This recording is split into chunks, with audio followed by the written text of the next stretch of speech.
manajemen core ada di depan Barata di pasar apa ini? Pasar UKM. Ya, teman-teman.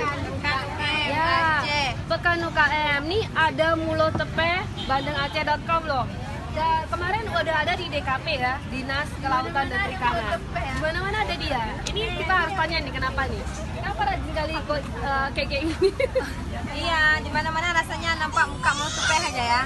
Iya. Jadi kenapa? Karena memang kita ingin memperkenalkan kepada seluruh masyarakat luas, bila perlu kepada masyarakat seluruh dunia. Oh, seharusnya. Iya. Apalagi udah ada website-nya Iya, ya. apalagi sekarang udah ada website-nya, jadi masyarakat di luar Aceh dan di seluruh dunia bisa tahu ada salah satu kuliner Aceh yang legendaris, mungkin mengalahkan yang ada di luaran sana. Itu yang ingin sangat kita kembangkan dan dikenal luas. Jadi kalau pulang dari Aceh bisa bawa oleh-oleh bandeng Mulo Tepe. Gitu.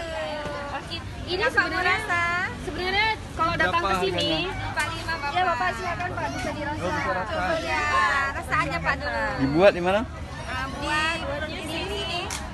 Oh, bukan di PG. Di sini juga kita punya outlet Bapak.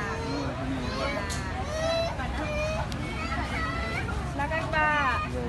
Jadi saat ini semakin banyak orang yang mengenal Mulo Tepe lewat websitenya bandengaceh.com. Ya, ini juga sebenarnya masakan para raja zaman dulu ya, teman-teman.